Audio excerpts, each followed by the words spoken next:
Assalamualaikum warahmatullahi wabarakatuh.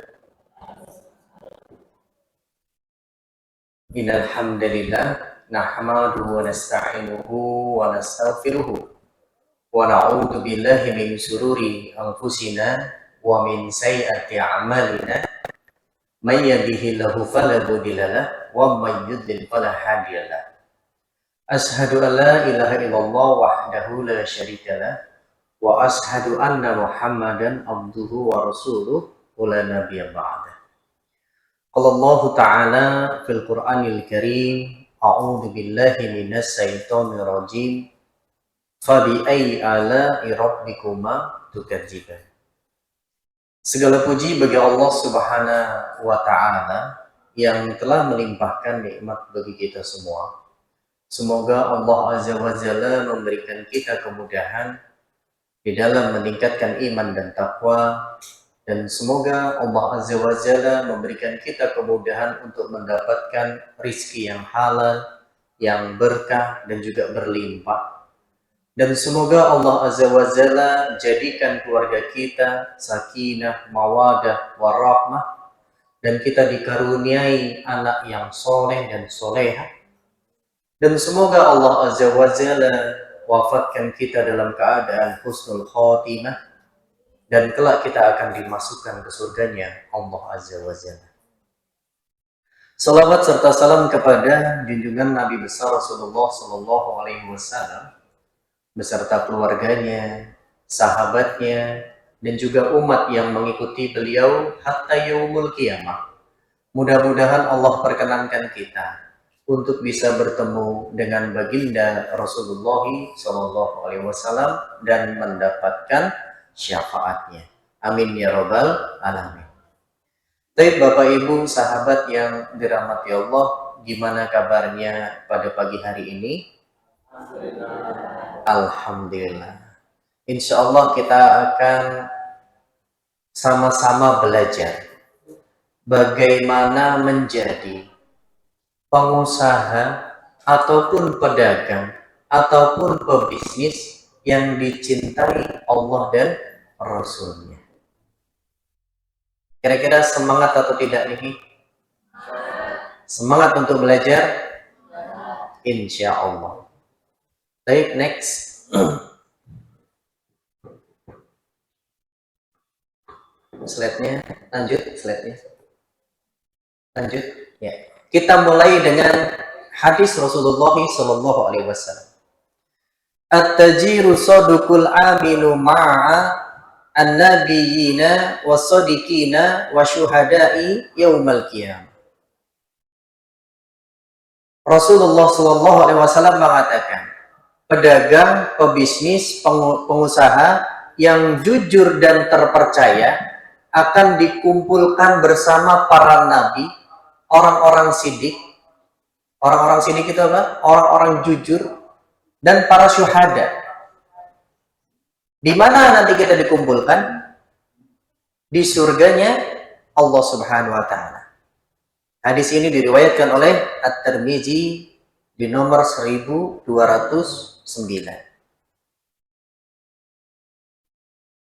Pembahasan tentang hadis yang luar biasa ini hanya sekedar kita menjadi pengusaha, pedagang, maka kita dapat kesempatan dari Allah Subhanahu wa taala untuk nanti disamakan derajatnya dengan siapa? Dengan para nabi.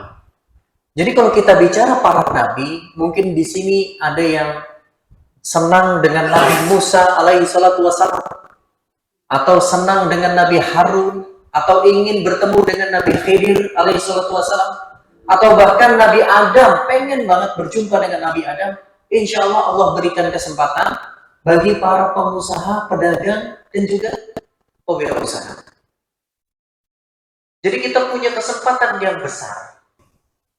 Dan setelah itu, setelah kita dikumpulkan dengan para nabi, maka kita juga dikumpulkan dengan orang-orang yang siddiq, orang-orang yang jujur, orang-orang yang amanah, orang-orang yang suka bersedekah, orang-orang yang suka memberikan kebaikan di dalam kehidupannya. Dan yang terakhir, kita akan dikumpulkan dengan para syuhada. Orang-orang yang wafat dalam keadaan, Masya Allah, dalam keadaan berperang, dalam keadaan kena musibah, dalam keadaan berjuang. Semua orang yang di dalam kelompoknya masuk dalam kategori syuhada, kita pun dijejerkan dengan mereka derajatnya. Subhanallah.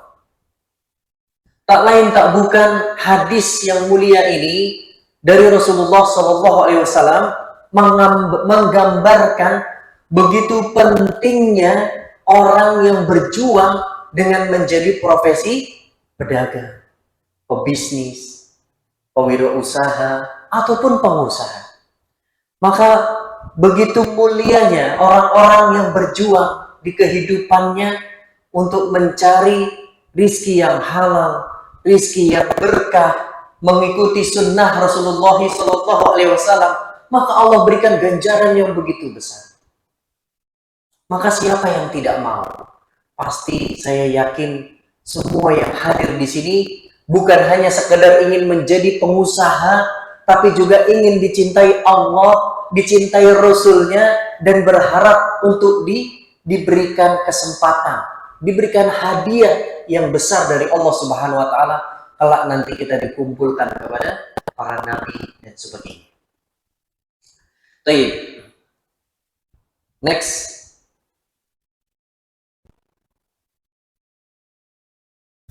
Ada pertanyaan, kenapa ya Ustadz, kok pengusaha itu diberikan kesempatan ataupun profesi pengusaha itu diberikan tingkatan yang tertinggi kelak nanti di yaumul akhir. Nah, ini Rasulullah SAW menyatakan, An Abdurrahman ibni Sibel, dari Abdurrahman bin Sibel, beliau berkata, Rasulullah SAW, Rasul menyampaikan atau Rasul berkata, Inna tujarohumul fujjar. Beliau mengatakan apa? Para pedagang adalah tukang maksiat. Ya. Summa qila, ya, para sahabat, sebagian sahabat mengatakan, ya Rasulullah SAW, ya, alaysa qad ahallallahu al-bai'a, bukankah Allah telah menghalalkan jual beli? Sebagian sahabat bertanya seperti itu. Summa Rasulullah SAW mengatakan, bala walakinnahu yuhaddisuna fayakdzibuna wa yahlifuna fayaksamuna. Beliau mengatakan apa? Iya, betul, na'am. Namun mereka sering berdusta dalam berkata, juga sering bersumpah, namun sumpahnya palsu, ya. Dan juga sering mengatakan hal-hal yang tidak semestinya. Maka inilah di zaman kita, kalau kita jadi pengusaha pedagang, ini sudah mayoritas.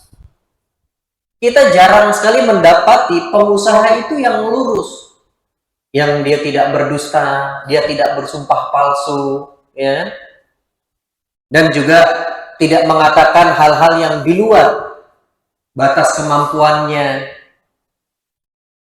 Ini bentuk kita ingin dicintai oleh Allah dan Rasulnya. Maka hal-hal yang seperti ini, kalau kita sebagai seorang pengusaha, harus kita hindari. Karena Rasul sampaikan, Inna tujarahumul fujjar. Para pedagang, pengusaha, pebisnis itu tukang maksiat. Mudah mereka untuk berdusta. Contoh misalkan, tidak menjelaskan barang yang cacat, ini termasuk dikatakan berdusta. Lalu memaksa orang untuk membeli, sebagaimana Rasul sampaikan, al-halifu munafiqah lisilati munfiqah lil barakah. Kata Rasul apa? Kebanyakan sumpah dalam berdagang memang melariskan dagangan, tapi menghilangkan keberkahan. Jadi kebanyakan pedagang sekarang niat utamanya itu berdagang itu karena cuan, bukan karena Allah. Padahal Tidak sedikit tuntunan kita selain Rasulullah Shallallahu Alaihi Wasallam. Banyak para sahabat, orang-orang salafus soleh, lalu imam madhab, ya, yang mereka berdagang itu bukan karena cuan, tapi karena ingin apa? Ingin dicintai Allah dan Rasulnya. Karena mereka menjaga kehormatan agar mereka tidak meminta-minta kepada manusia.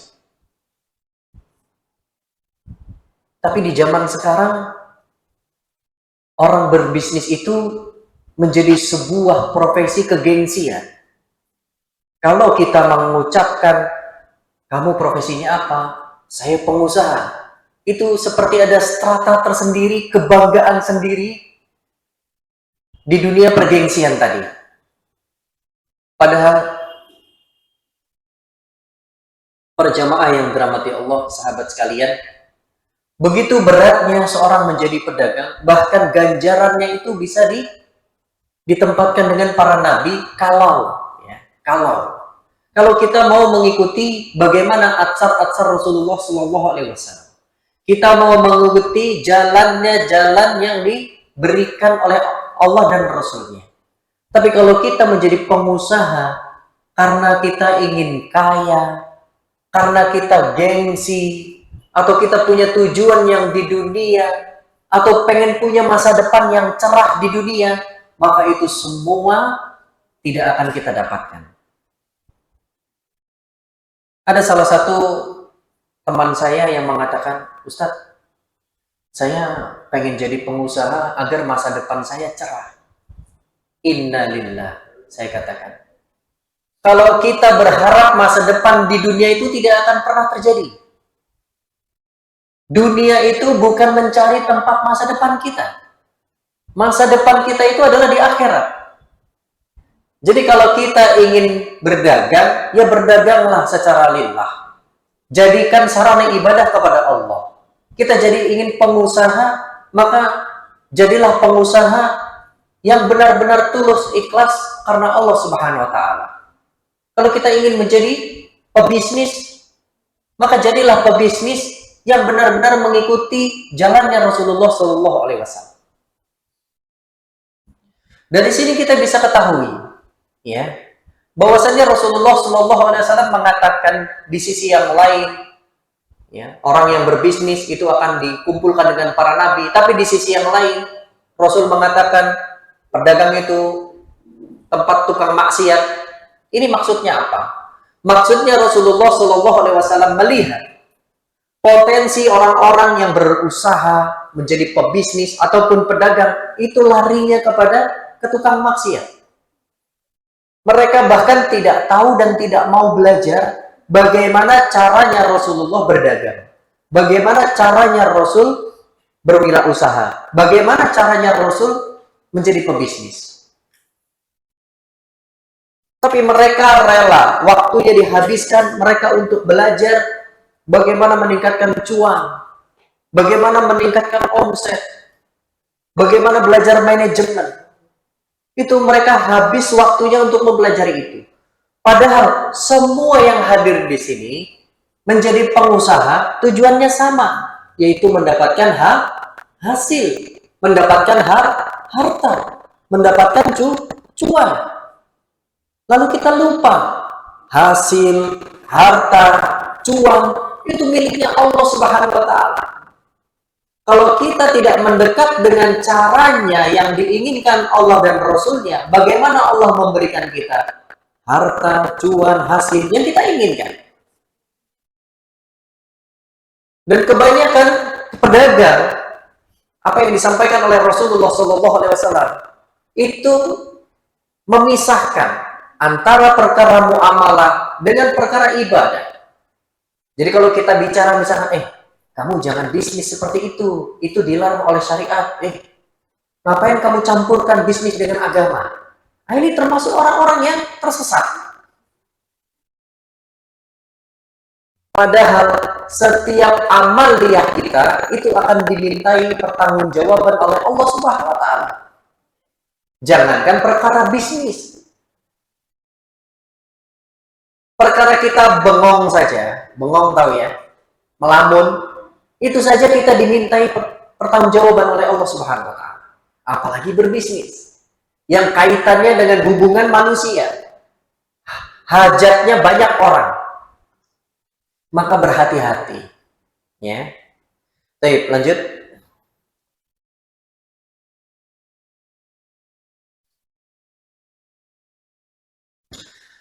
Lalu salah satu cara agar kita tidak tergoda dengan apa yang disampaikan oleh Rasulullah SAW, bahwasanya pedagang itu, pengusaha itu tukang maksiat, ya, tukang berbuat dosa, maka Rasul sampaikan, ya ma'sarul tujjar, wahai para pedagang, katanya, ya, inna syaiton wal ismu yahdurani al bai'a fasubuhu, ya, bai'akum bisodakoh.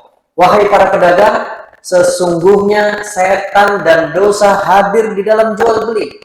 Maka iringilah jual belimu dengan sodakoh. Hadis Tirmidzi.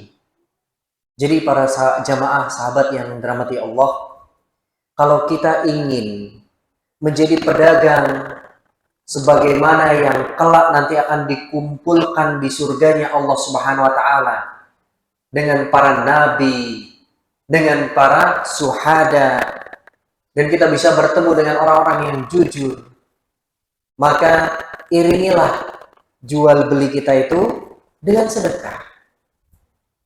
Jadi sebelum kita melakukan bisnis, atau pada saat kita melakukan bisnis, perbanyaklah kita bersedekah untuk memudahkan jalannya orang lain. Kalau kita bicara sedekah itu harus dengan uang, harus dengan harta yang banyak, atau hanya cuma di angan-angan, dan bahkan kita menantang Allah Subhanahu wa taala. Karena sering saya dengar orang itu menantang Allah. Ya Allah, nanti kalau saya diberikan kekayaan atau proyek saya deal, saya akan menyumbang panti asuhan, misalkan seperti itu. Bayangkan, Allah Azza wa Jalla adalah Tuhan kita, Rob kita, bukan pembantu kita, bukan pesuruh kita, apalagi musuh kita. Jadi tidak benar kalau ada doa yang seperti itu, sungguh tidak elok. Sungguh ini bukan orang-orang yang bertakwa. Karena Allah Azza wa Jalla ini Tuhan kita. Kita bersimpu, berharap kepada Allah Subhanahu wa taala. Sehingga jangan sampai dengan kita meminta yang terlalu berlebihan dan kita jauh daripada ibadah-ibadah sesuai dengan tuntunan Rasulullah, tapi mintanya aneh-aneh. Ini nggak boleh. Dan bahkan orang-orang yang seperti ini yang kelak itu nanti akan masuk dalam kubangan-kubangan maksiat. Setelah diberikan oleh Allah Azza wa Jalla, minta lagi yang lain. Setelah diberikan lagi, minta lagi yang lain. Maka kewajiban dirinya sebagai seorang hamba, sebagai seorang yang bertawakal, itu menjadi sifar, menjadi nol. Dia lupa. Karena diberikan kesibukan terus-menerus. Kalau misalkan ada seorang pedagang bakso yang saat ini menggunakan gerobak, ya, yang keliling satu hari laku baru 10 porsi. Mungkin sholat tepat waktunya rajin, masih rajin sholatnya. Sholat sunnahnya masih terjaga. Zikirnya masih terjaga. Lalu dia berdoa kepada Allah SWT, ya Allah, berikanlah harta yang melimpah. Tiba-tiba besok laku 30 porsi. Mungkin sholat sunnahnya sudah mulai tidak terjaga. Zikirnya lupa, dan sebagainya. Lalu besok harinya ditambah lagi rezekinya oleh Allah. Jadi 100 porsi. Masya Allah. Bisa jadi sholatnya sudah tidak terjaga. Waktu adzan, Allahu Akbar, Allahu Akbar. Ada antrian banyak. Mau meninggalkan gak enak. Seperti itu kurang lebih. Ini contoh di masyarakat kita kepada pedagang-pedagang yang seperti itu sering terjadi. Lalu bagaimana kita menjadi pengusaha yang mungkin saat ini sudah besar, tokonya sudah banyak, pelanggannya sudah banyak, pegawainya sudah banyak, tapi kita lupa kepada Allah Subhanahu wa taala terhadap apa yang dijanjikan kepada para pedagang. Barang siapa yang bertakwa kepada Allah, ya, atajiru sodukul aminu menjadi pedagang yang jujur, amanah, transparan, dan mengikuti caranya Rasulullah Shallallahu Alaihi Wasallam, bahwasannya itu shortcut untuk kita masuk surga. Kita lupa. Karena apa? Karena cuan yang begitu banyak, dapat hari ini kita dapat 100 juta, ya. Besok kita dapat 150 juta. Nah, subhanallah, ya. Jadi semakin banyak cuan yang kita dapatkan, maka itu sebenarnya ujian dari Allah Subhanahu wa taala bagaimana kita bisa mengelolanya di jalan Allah. Next. Lalu para jamaah yang dirahmati Allah, bagaimana caranya agar kita ini dicintai Allah dan Rasulnya? Pertama, kita harus perbaiki mindset tentang rezeki dan ikhtiar, karena ini sering orang tidak paham. Lalu yang kedua, mengetahui dan mempraktekkan sunnah Rasulullah Shallallahu Alaihi Wasallam dalam berikhtiar. Dan yang ketiga, mengelola harta dengan baik dan benar di jalan Allah Subhanahu Wa Taala. Dan ketiga hal ini yang akan kita bahas pada hari ini, dan silahkan disimak dengan baik agar pemahaman kita itu sesuai dengan apa yang Allah inginkan. Dan kita berdoa agar Allah mudahkan apa yang menjadi kebaikan bagi diri kita, baik ilmu agama kita, ibadah kita, usaha kita, keturunan-keturunan kita, dan semua orang yang membawa kemaslahatan di dalam dunia bisnis kita. Next. Oke, kita masuk di dalam apa itu rezeki. Ya, kita harus pahami dulu. Definisi rezeki itu ada dua macam. Ya. Yang pertama adalah mayan tafi bihil abadu, segala yang bisa dimanfaatkan oleh seseorang. Ya. Di dalam surat Hud, ya, Allah Subhanahu wa taala mengatakan, "Wa ma min dabbatin fil ardi illa Allahi rizquha." Dan tidak ada suatu binatang melata pun di bumi melainkan Allah lah yang memberikannya rizki. Definisi yang pertama ini, kita tidak perlu ngapa-ngapain, kita tidak perlu ikhtiar. Allah sudah berikan fasilitas semuanya. Nomor satu, orang tua yang menyayangi kita, itu rezeki. Yang kedua, udara yang kita bisa bernafas dengan bebas, itu rezeki. Lalu tubuh yang sehat, ini rezeki. Ma yantafi'u bihi al-abadu, itu rezeki yang bisa kita manfaatkan, yang tidak perlu kita mencarinya.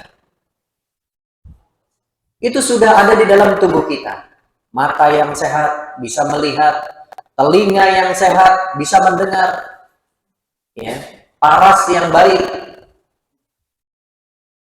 Lalu apa lagi? Lisan, mulut yang kita bisa berkomunikasi. Ini semua bagian dari definisi rizki yang silahkan untuk kita manfaatkan dari Allah Subhanahu wa taala. Maka dengan hal seperti ini Allah sampaikan, wa ma min dabbatin fil ardi illa Allahi rizquha. Tidak ada suatu binatang melata pun di bumi melainkan Allah lah yang memberikan rizki. Sampai kapan? Sampai rezeki kita habis dan kita diwafatkan oleh Allah Subhanahu wa taala. Jadi semua silahkan kita nikmati. Sampai kapan? Kita tidak diberikan informasi yang jelas. Karena tujuan kita beribadah, tujuan kita hidup, wa ma khalaqtul jinna wal insa illa liya'budun. Tidak aku ciptakan jin dan manusia melainkan beribadah kepada Allah Subhanahu wa taala. Jadi kita ingat, kita jadi pengusaha mungkin sudah berpuluh-puluh tahun, sudah lama belasan tahun, tapi kita lupa bagaimana cara ibadah kepada Allah Subhanahu wa taala. Kita ilmunya stuck, ya. Jadi tidak ada alasan. Di mata Allah Subhanahu wa taala semua manusia itu derajatnya sama. Mau profesinya dokter, pilot, masinis, pengusaha, pedagang, pegawai, semua di mata Allah sama. Jangan sampai kita lupa bagaimana cara ibadah kepada Allah. Bagaimana kita mensyukuri apa yang sudah Allah berikan. Jangan sampai lupa.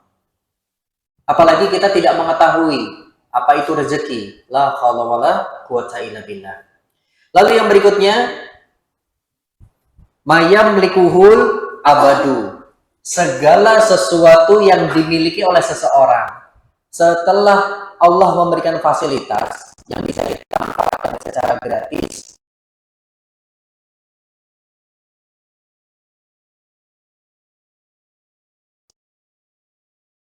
apa yang bisa dimanfaatkan, apa yang bisa dimiliki dan dikuasai, ya. Yang disampaikan di dalam surat Al-Anfal. Razaqnahum yunfikun.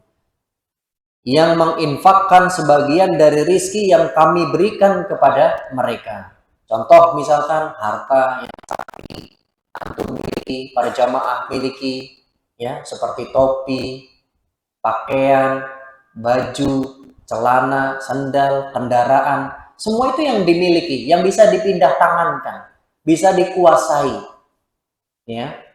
Dan di sini Allah Subhanahu wa taala menyinggungnya dengan mengatakan wa mimma razaqnahum yunfikun.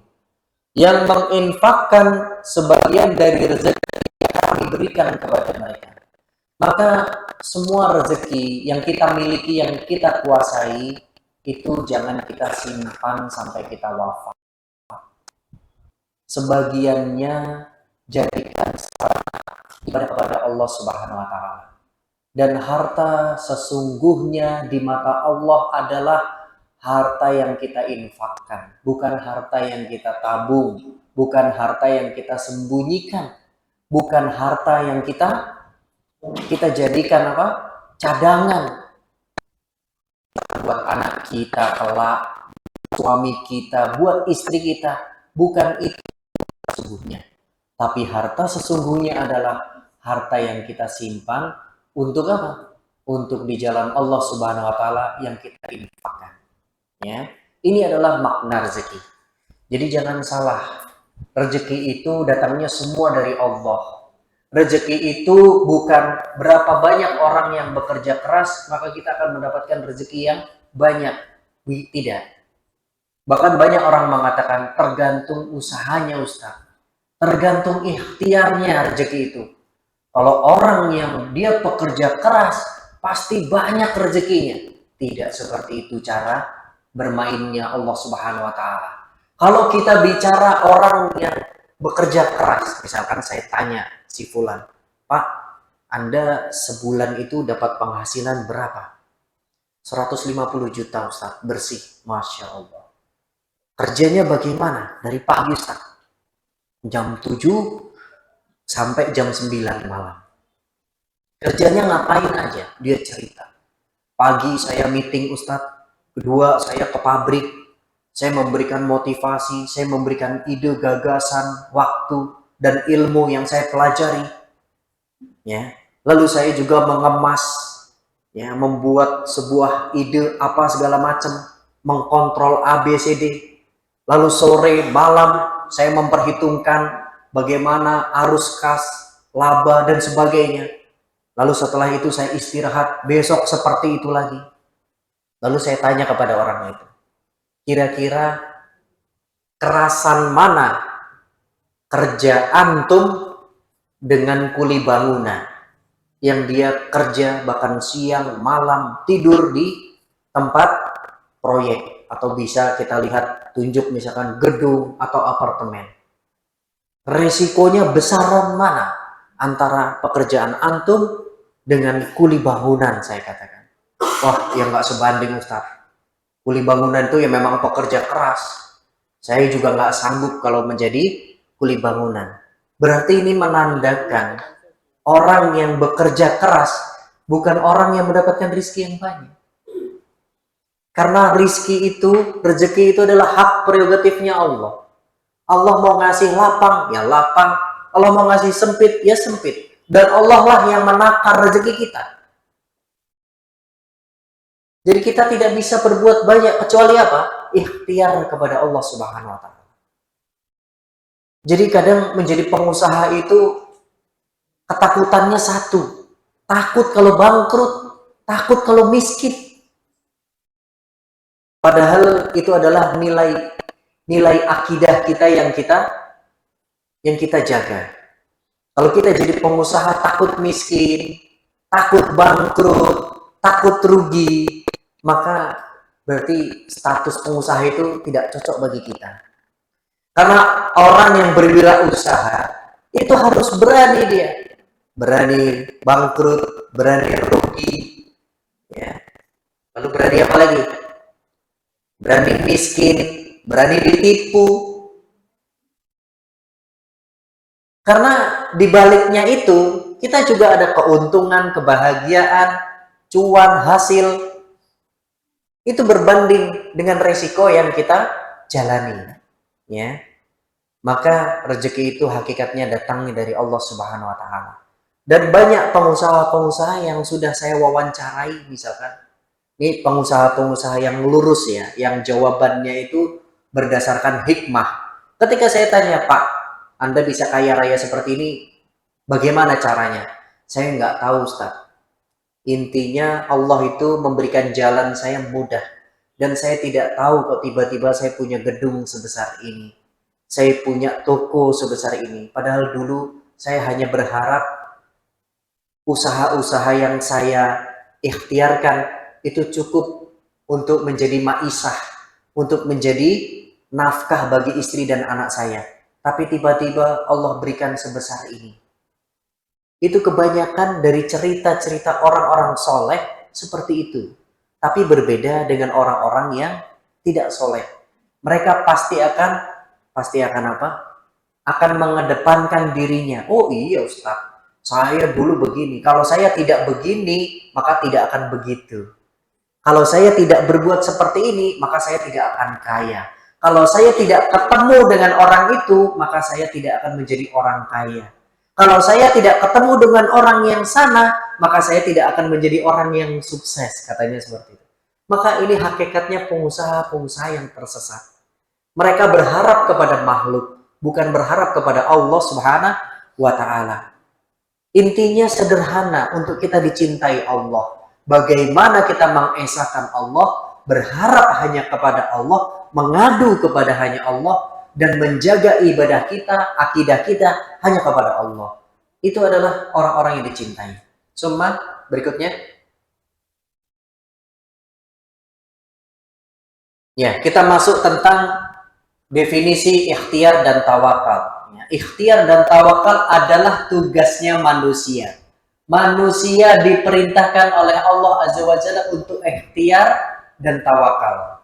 Sebagaimana Nabiullah Shallallahu Alaihi Wasallam menyatakan, "Lau annakum tatawakkaluna 'ala Allahi haqqa tawakkulihi la razaqakum kama barzuqu tayra taghdu khimasan wa taruhu bitanan." Sekiranya kalian benar-benar bertakwa kepada Allah Subhanahu wa taala dengan tawakal yang sebenar-benarnya, sungguh kalian akan diberi rizki oleh Allah Subhanahu wa taala sebagaimana seekor burung diberi rizki, di mana ia pergi pada pagi hari dalam keadaan perut kosong, dalam keadaan lapar, dan kembali di sore hari dalam keadaan kenyang. Jadi hadis riwayat Ahmad, Tirmizi, dan Ibnu Majah menyatakan kita ini diberikan rizki kepada Allah Subhanahu wa taala tergantung daripada tawakal kita. Sebagaimana tawakalnya seekor burung. Burung tawakalnya, ikhtiarnya itu pagi hari beliau pergi mencari, ya, ke sana ke sini. Sore dia pulang dalam keadaan kenyang. Kita pun manusia juga mirip seperti itu. Kita diminta oleh Allah Subhanahu wa taala melalui Rasulnya untuk menjadi orang-orang yang bertawakal, ya, menjadi pengusaha yang amanah, yang tidak tergesa-gesa. Kadang yang membuat kita hancur, musnah, atau mendapatkan musibah Itu karena kita tidak sabar, karena kita tergesa-gesa. Contoh, usaha baru maju. Tadi kita lanjutkan ya. Seorang pedagang bakso saat ini sudah 100 porsi penghasilannya. Dalam sebulan sudah lumayan lah. Punya hasil itu mungkin di angka 5-10 juta. Dia angan-angannya yang tadinya mungkin pengen punya motor jadi lebih. Dia pengen punya mobil.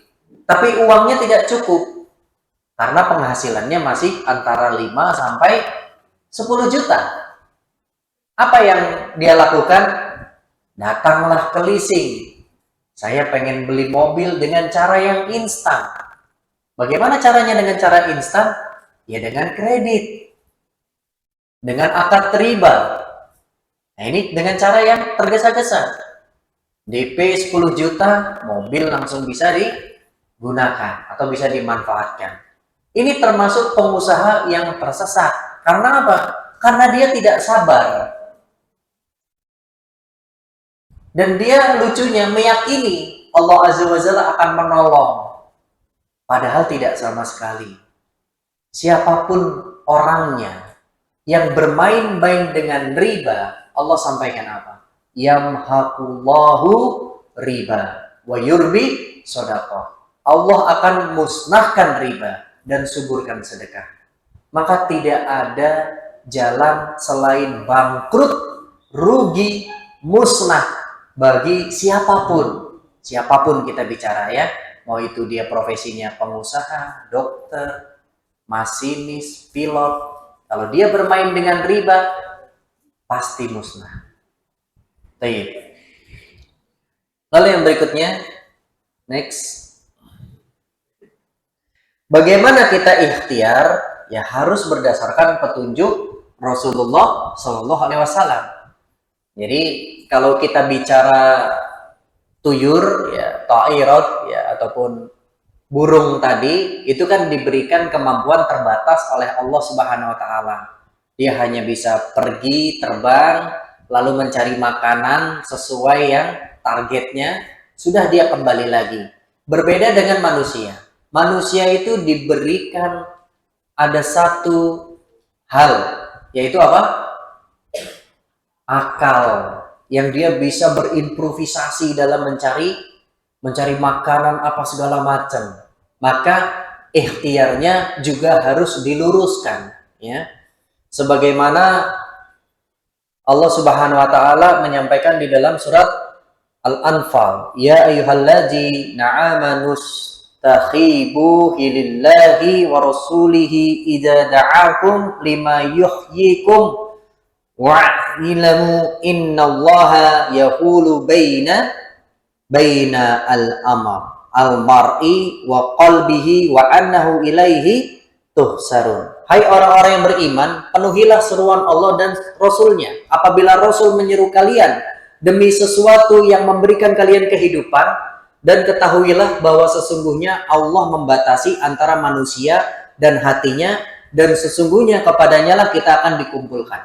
Maksudnya apa? Ketika Rasul menyeru kepada kita semua demi sesuatu yang memberikan kehidupan, itu berarti dalam mencari nafkah. Rasul menyerukan, kamu tidak boleh memakan riba misalkan. Kamu tidak boleh menggunakan akad gharar misalkan.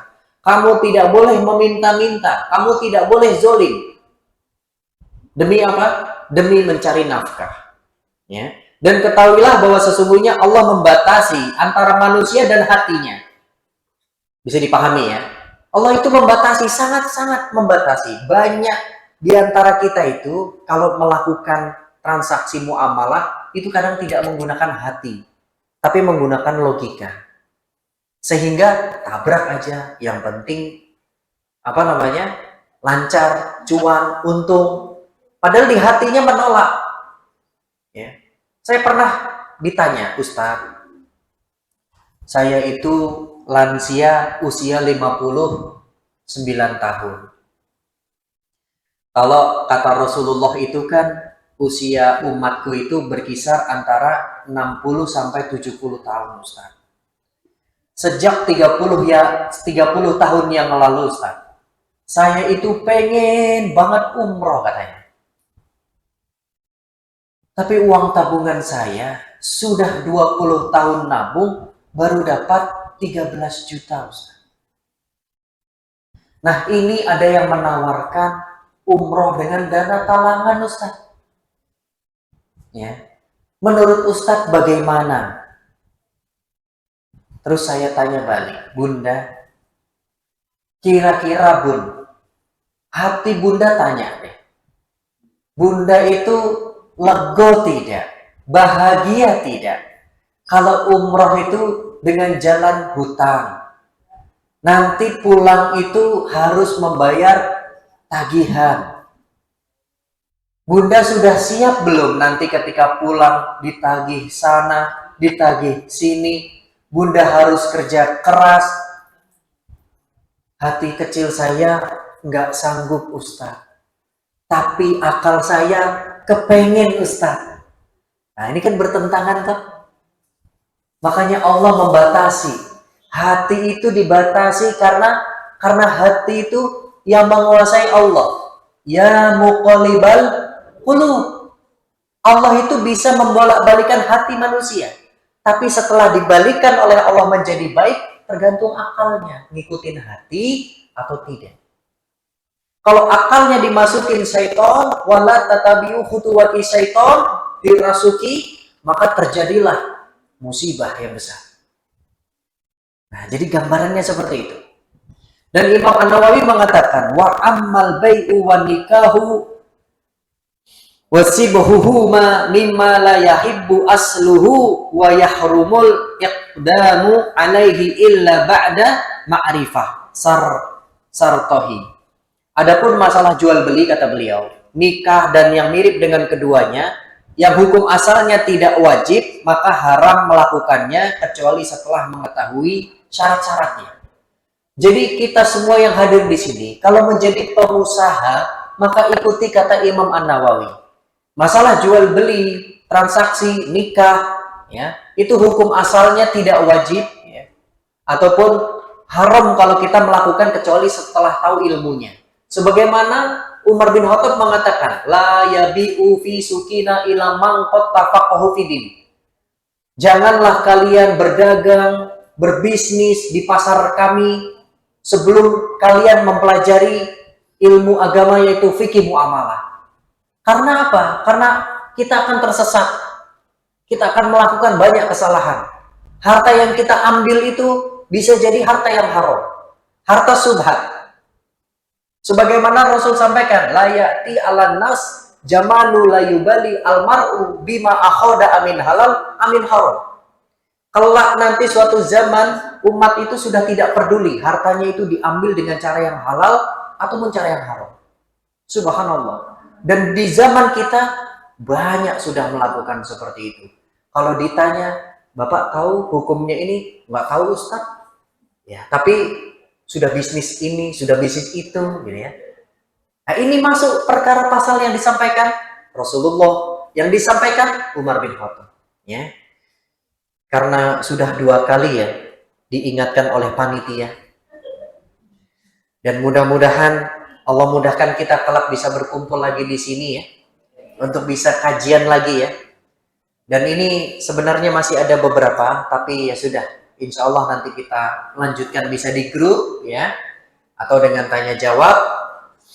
Kita cukupkan dulu kajian kita pada pagi hari ini ya. Intinya satu, kalau nanti ada kajian lagi, usahakan jangan datang terlambat ya, agar kita bisa memulainya lebih awal dan kita sesuai dengan waktu dan juga kesempatan yang Allah berikan.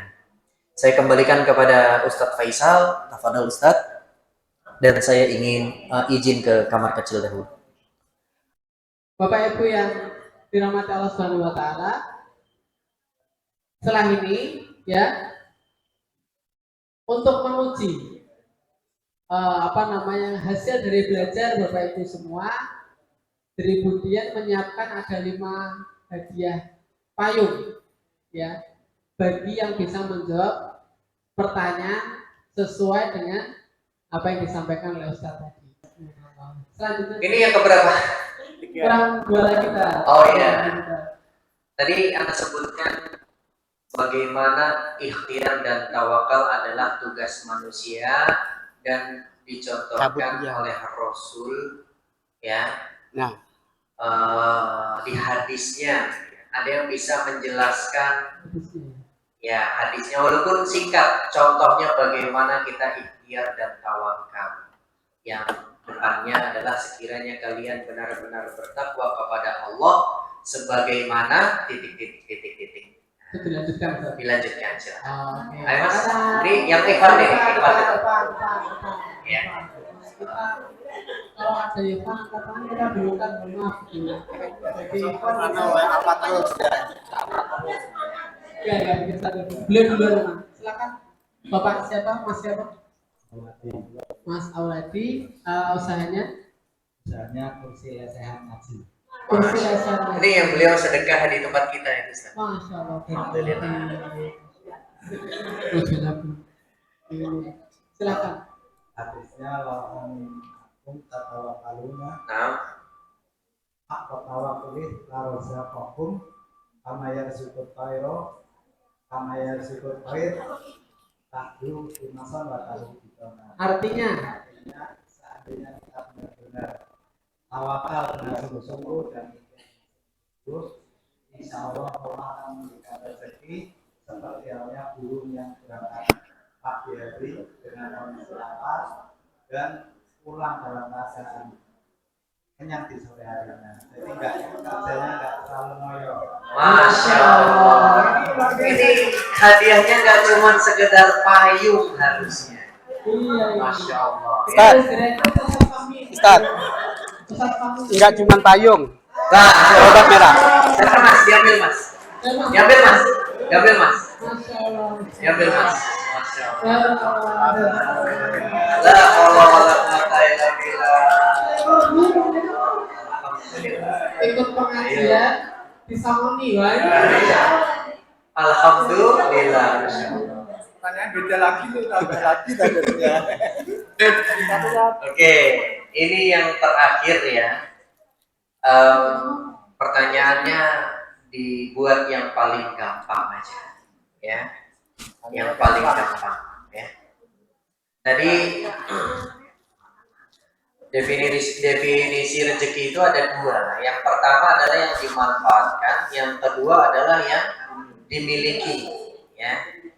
Mayam melikuhu al-abadu. Nah, jelaskan di surat dan ayat berapa itu disampaikan di Al-Quran. Ya. Apa ya Ustaz? Ya. Ikhwan boleh dong. Nah, Ikhwan nggak ada. Ikhwan nggak ada ya. Kalau ada yang bisa membacanya, Masya Allah. Ini lebih sedikit ya daripada hadis Rasulullah SAW tadi. Ya. Bisa jadi lebih Bunda.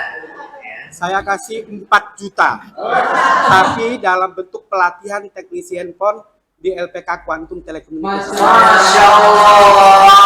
Bisa dijual. Jadi Berarti kalau, dengan surat dengan bacaannya. ya, jadi kalau nanti misalnya bisa ya dapat. Pertanyaannya tadi definisi yang kedua yang disampaikan oleh ulama yang likuhu al-abadu itu ayat ada di ayat dan surat berapa, lalu juga bacaannya. Bacaannya itu hanya 3 kalimat. Sebelum dijawab ya Bu ya, jadi hadiahnya saya tambahin pelatihan teknisi handphone senilai 4 juta rupiah di LPK Quantum Telekomunikasi Semarang. Kalau Ibu tidak berkenan, bisa dijual. Masya Allah. Artinya nanti siapapun yang buat untuk anakku aja, tak tuku 2.000 ya, tidak apa-apa bisa. Jadi bisa dipindah tangankan supaya Ibu dapat Masya manfaatnya. Allah. Begitu ya. Panitianya kepengen ini. Ya. Demikian, terima kasih. Luar biasa untuk Quantum. 4 juta nih. Ayo. Ibu Ada yang siapa? bisa? Ibu siapa? makin semangat jadi bingung. Nggak ada. Masih sepi. Akhirnya udah siap. Enggak apa-apa, ayo cepet. Harusnya bukannya Dikasih waktu 10 detik ya. Kita hitung bersama-sama ya. 10. Sudah, ayo saya. Ibu siapa? Dan siapa? Saya Tina dari aslinya Banyurit, domisili di Banda. Usahanya? Usahanya Bismillah Bakery. Bismillah Bakery. Masya Allah. Iya Bun, surat apa? Surat Al-Anfal ayat 3 bunyinya wa mimma razaqnahum yunfiqun. Masya Allah. Alhamdulillah. Sahih. Dapatkan payung hadiah 4 juta rupiah. kita coba dalam bentuk pelatihan. Ini beneran Bu ya? Nanti mohon maaf kepada pemenang tadi, selain payung, kepada Bu siapa? Bu siapa tadi? Bu Tina dan juga Mas siapa, maaf? Mas Maulani minta tolong testimoni hasil kajian ini ya. Minta tolong ya, agar nanti jadi amal jariah. Gitu ya. Lalu yang berikutnya, Ustadz, saat ini saya sebenarnya pengen fokus usaha. Alhamdulillah dapat amanah menjadi ketua takmir masjid yang cukup menyita waktu dan pikiran untuk memanage kegiatan masjid. Gimana ya meluruskannya, niat mengurusi masjid tanpa khawatir bisnisnya terabaikan. Banyak-banyak kita berdoa pada Allah, lalu bergaul dengan sesama pengusaha muslim. Saya punya teman yang beliau itu berwirausaha sehari cukup 2 jam. Cukup 2 jam, tapi hasilnya ratusan juta. Sehari 2 jam. Nah, jadi mohon maaf ya, banyak orang yang kadang berwirausaha itu harus punya modal, ya kan? Modalnya harus besar. Enak, toko bahan roti kue Danis mah ownernya sudah leyeh-leyeh. Enggak seperti itu. Kita nggak boleh iri kepada orang lain. Contoh ya, kalau tadi takmir masjid, kita kuasai skill apa yang kira-kira itu dibutuhkan di masjid. Contoh, misalkan TPA. Tapi TPA sudah ada ustadz, gurunya sudah banyak. Ya kita ambil cara yang lain. Misalkan kita belajar bahasa Arab, lalu kita ajarkan orang yang ada di masjid, atau kita buka les-lesan bahasa Arab. Nah, teman saya itu dia termasuk mentor bahasa Arab. Dia penerjemah, mutarjim, sekaligus pengajar bahasa Arab. Sehari cuma 2 jam, Masya Allah. Tapi hasilnya ratusan juta. Karena yang ikut kelasnya itu sampai ratusan orang. Hanya bayar 180.000 rupiah. Tapi dia bisa mendapatkan ratusan juta per bulan. Subhanallah. Nah, jadi kita diminta oleh Allah Subhanahu wa taala untuk bisa memanfaatkan akal yang kita punya, yang kita miliki. Sebagaimana tadi, wa mimma razaqnahum yunfiqun. Ya, Allah sudah memberikan kita, maka kita infakkan kepada rezeki kepada yang lainnya. Nah, ini salah satu kita bisa manfaatkan ilmu pada hari ini. Jadi kita jangan mager. Kita nggak punya skill, belajar. Sambil belajar, sambil kita ngajar, boleh. Itu namanya murojaah. Gak ada masalah. Ya. Pertanyaan berikutnya. Bagaimana hukumnya menjual dengan 2 harga? Misalkan harga pertama untuk harga cash, yang kedua harga kredit. Nah, jadi begini para jamaah sahabat yang dirahmati Allah, ini menjadi kesalahpahaman. Yang dimaksud Rasulullah SAW hadisnya, naha Rasulullah SAW safqah ataini fi safqah, atau ba'i ataini fi ba'i'ah. Janganlah, atau Rasul melarang jual beli di dalam satu transaksi, atau 2 akad di dalam satu transaksi. Nah, ini yang ditanyakan bukan akad, yang ditanyakan penawaran, harga. Berarti harga ini kan baru sifatnya penawaran, belum sampai kepada akad. maka tidak ada masalah. Bahkan kalau kita menawarkan harga bukan hanya 2, mau 3, mau 4, mau 5, mau 10, tapi nanti yang dipilih salah satunya, nggak ada masalah. Contoh misalkan harga cash 1 juta, kalau kredit sebulan 2 juta, kredit 3 bulan 3 juta, kredit 6 bulan 4 juta, ini kan banyak harga.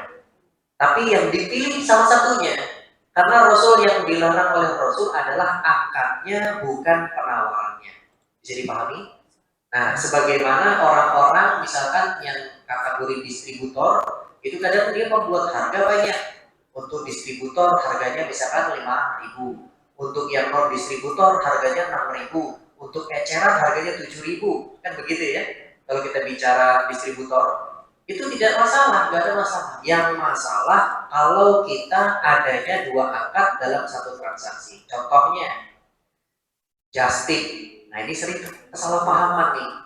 Misalkan Ustadz Faisal jalan-jalan ke Malaysia atau umroh deh ya, jalan-jalan ke Mekah Madinah ya. Lalu ada beliau melihat miniatur tabung air zam-zam itu ya, miniaturnya kan ada ya. Nah, pasti di sini senang ya kalau lihat kayak gitu, kangen kan. Nah, Ustadz Faisal ngasih info di grup Madrasah FM, ibu-ibu, bapak-bapak, saya lagi ada di Mekah, di depan saya ada toko jual miniatur tabung air zam-zam, siapa yang mau titip misalkan. Oh, saya Ustadz, akhirnya di list. Setelah di list, Ustadz Faisal membelikan dahulu sampai beliau membelikan, beliau juga memberikan informasi di grup, jasanya 20.000 per pieces, berarti jasa membelikan, paham ya? Nah, tapi di sisi lain Ustadz Faisal membayar lebih dulu, atau ibaratnya menalangi. Nah, berarti memberikan hutang, ya kan? Nah, ini ada 2 akad berarti di situ. Pertama, Ustadz Faisal memberikan hutang sekaligus meminta jasa. Ini yang disebut 2 akad di dalam satu transaksi. Ini yang diharamkan oleh Rasulullah SAW. Lalu caranya bagaimana jasa titip itu yang benar? Ketika Bunda ngelis, Ustadz Faisal kasih nomor rekening. Jadi Bunda transfer ke Ustadz Faisal tidak mengeluarkan modal, karena modalnya jasa, bukan modal uang. Bisa dipahami ya? Nah, di sini banyak kesalahan di antara kita. Kalau just tip itu ya bayari tidak boleh. Kalau dibayari dulu berarti ada 2 akad dalam satu transaksi. Atau ya malah berpotensi riba. Karena apa? Karena hutang piutang disertai dengan manfaat, dapat 20.000. Nah, itu yang salah. Terus contoh yang kedua, itu misalkan kita daftar MLM, ya kan? Kita 1 kali transaksi dapat 2 manfaat. Pertama, akadnya misalkan Bapak mau gabung MLM kami sebagai agen, ya syaratnya beli produk. Berarti ada 2 manfaat kan? Ketika kita transaksi, akad pertama jual beli sekaligus jadi member. Nah, ini 2 akad dalam satu transaksi. Ini yang tidak boleh, ya. Dan contoh-contoh lainnya banyak sekali. Ya, insya Allah kita bahas di lain waktu. Lalu yang berikutnya, Ustadz, saya sering menunda sholat fardu untuk melayani pembeli, tapi setelah itu langsung sholat. Saya pedagang nasi goreng, kamu saya rata-rata orang lapar. Iyalah, itu nggak usah dikasih tahu, dijelasin. Penjual soto juga rata-rata yang datang orang lapar, ya. Penjual roti yang datang juga orang lapar. Tapi ini tidak jadi alasan untuk kita mendurhakai Allah. Tidak jadi alasan. Kan tadi saya sampaikan, ya muqallibal qulub, yang membolak-balikan hati manusia siapa? Yang menghadirkan rezeki melalui wasilah konsumen itu Allah. Jangan sampai kita lalai. Ya, kita harus punya waktu. Gimana caranya kita harus punya waktu untuk break sholat? Bunda kalau mau tahu, emang ada Ustadz? Ada. Bunda jalan-jalan ke Bandung, ke Darut Tauhid, ya. Pernah tahu tempatnya Al-Agim? Ya, kalau belum jalan-jalan ke sana. Setiap 10 menit Waktu sholat semua toko yang ada di sana tutup. Tutup semuanya. Jadi ketika masjid itu sudah berkumandang kajian-kajian itu yang menandakan akan sebentar lagi ada, itu toko-toko tutup semua. Nggak peduli orang yang lagi beli, maaf ya nanti dilanjut lagi setelah sholat. Itu semua. Jadi kurang lebih sekitar 500 meter ke kanan, ke kiri, ke depan, ke belakang, hampir semuanya seperti itu. Mereka tidak berpikir bagaimana ini kehilangan konsumen. Tidak. Mereka hanya berpikir jangan sampai saya kehilangan waktu untuk bertemu Allah. Ada yang punya jaminan ketika kita menunda sholat, lalu kita dijamin hidup kita nanti akan bisa ketemu Allah lagi? Setelah nanti kita jualan, belum tentu. Bisa lagi digoreng-goreng, diwafatkan. Harusnya kita di masjid bersimpuh, laporan kepada Allah. Lagi goreng-goreng karena kita lalai, wafat. Naudzubillah min dzalik. Berarti kita termasuk orang yang merugi. Jadi tidak ada alasan kalau kita bicara tamu saya rata-rata orang lapar, saya jadi lapar juga. Ya. Yang berikutnya, menurut Islam laba yang halal itu perhitungannya seperti apa? Sederhana. Laba yang halal itu dicari dengan cara yang halal, dengan amar ma'ruf nahi mungkar. Detailnya satu, tidak mendurhakai Allah dan Rasulnya. Rasul sampaikan tadi, la ya'ti 'alan nas jamanu la yubali al-mar'u bima akhoda amin halal amin haram. Suatu saat, suatu kala nanti umatku itu tidak peduli lagi hartanya diambil dari jalan yang halal ataupun yang haram. Nah, perintah Umar bin Khattab, la yabi'u fi suqina illa man qad tafaqahu fiti. Janganlah kalian berdagang, berbisnis di pasar atau dimanapun kecuali telah mempelajari fikih muamalah maliyah atau fikih-fikih dagang. Jadi kita harus belajar dulu, maka kita akan tahu nantinya laba yang kita ambil ini halal ataupun haram. Lalu ada lagi Ustaz, kalau harta itu subhat bagaimana? Rasul sampaikan, da'lama yuribuka ilamala yuribuka. Janganlah kalian mengambil atau melakukan sesuatu yang meragukan. Lakukanlah sesuatu yang tidak meragukan. Itu perintahnya Rasul. Ya. Jadi perhitungannya seperti apa? Ini jawabannya belajar, belajar, dan belajar. Ketika menjumpai orang yang mau hijrah, apa dulu yang harus dimulai tahapannya bagaimana? Hijrah itu dari kata hajaro yahjuru, yaitu apa? Meninggalkan dari satu hal ke hal yang lain. Intinya meninggalkan dari perbuatan buruk kepada perbuatan baik. Nomor satu kita hijrah itu adalah taubat kepada Allah Subhanahu wa taala. Taubatnya seseorang itu menuntut ilmu. Allah sampaikan, Rasul sampaikan, man yuridullahu bi khair yufaqihu fiddin. Barang siapa yang ingin diberikan kebaikan oleh Allah Subhanahu wa taala, maka dia pasti dipahamkan agamanya. Bertaubatnya dengan kita belajar ilmu tauhid, belajar ilmu akhlak, Al-Qur'an, ya, fikih dan sebagainya kita pelajari di Nur Islam. Dan kita jangan pernah putus asa, apalagi putus dari belajar Islam. Karena Rasul sampaikan, al ilmu imamu amali wa amalu tabiuhu. Ilmu itu adalah pemimpinnya amal, dan amal itu letaknya di belakang setelah adanya ilmu. Jadi jangan sampai kita beramal tanpa ilmu, maka ini salah. Ya, cuma bagaimana jika dalam berikhtiar agar bisa dicintai oleh Allah dan diberikan solusi dalam penyelesaian masalah ekonomi? Akan tetapi pasangan kita tidak mendekat kepada Allah. Apakah rizki yang Allah limpahkan akan jauh dari kata berkah? Dan bagaimana menyebut rizki yang berkah dari usaha kecil? Ya, oke. Kadang memang dinamika kita ini ketika kita sudah bertaubat, tapi pasangan kita belum mau bertaubat, begitu ya, atau belum mau mendekat kepada Allah Subhanahu wa taala. Jadi rezeki itu masing-masing, Bunda. Sahabat Bapak yang dirahmati Allah, rezeki itu tidak terpengaruh terhadap pasangan kita, anak kita, orang tua kita tidak terpengaruh. Karena yang disebut dengan wa may yattaqillaha yaj'alhu makhraja wa yarzuquhu min haitsu la yahtasib, itu binafsihi, itu di diri sendiri, bukan ketergantungan karena pasangan kita, karena orang tua kita, karena anak kita, tidak. Ya. Lalu bagaimana kita menjemput rezeki yang berkah dari usaha kecil? Maka nomor satu, bersabar. Ada kisah namanya sahabat Rasulullah SAW bernama Sakhr al-Ghamidi.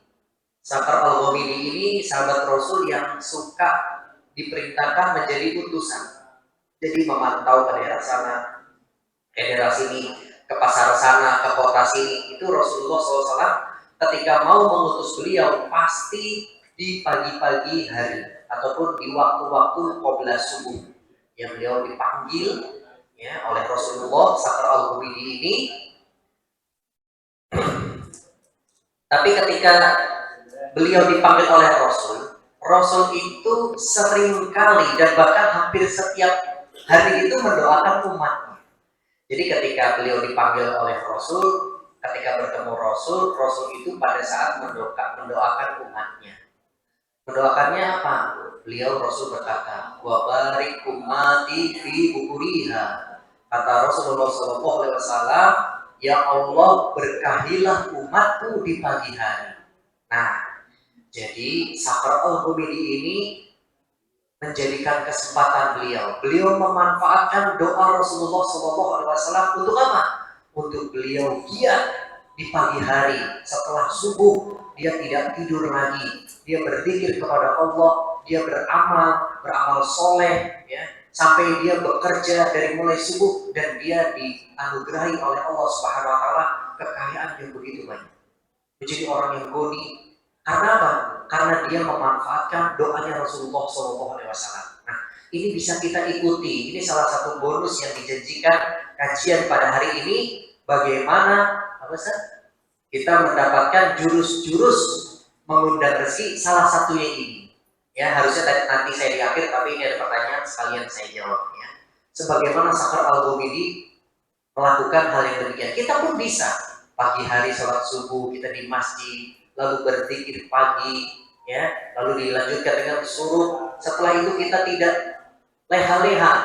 Kalau memang ada waktu belajar ilmu agama, silahkan. Mau baca Quran, silahkan.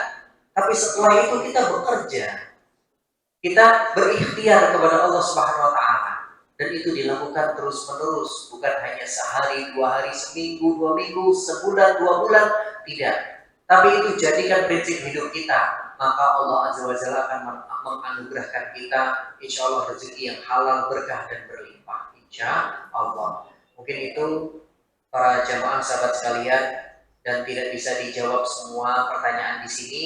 Mudah-mudahan nanti tim asatid kami yang akan menjawab di grup. Dan sebelumnya saya pribadi mohon maaf apabila ada kata-kata yang salah, itu datangnya dari saya pribadi, dan apabila ada benarnya itu datangnya dari Allah Azza wa Jalla. Mohon kita sepakati nanti semua yang hadir di sini bisa masuk di grupnya, dan kita bisa saling mengenal, saling memberikan manfaat, saling memberikan nasihat, agar kita kelak nanti dikumpulkan dengan para nabi, para syuhada, orang-orang siddiq. Siapa yang mau? Insya Allah. Ya, syukurlakum ala husni istimaikum, jazakumullahu khairan katsiran. Saya kembalikan ke Ustaz Faisal. Betul. Begitu kurang dan lebihnya dari kami, mohon maaf. Wassalamualaikum warahmatullahi wabarakatuh.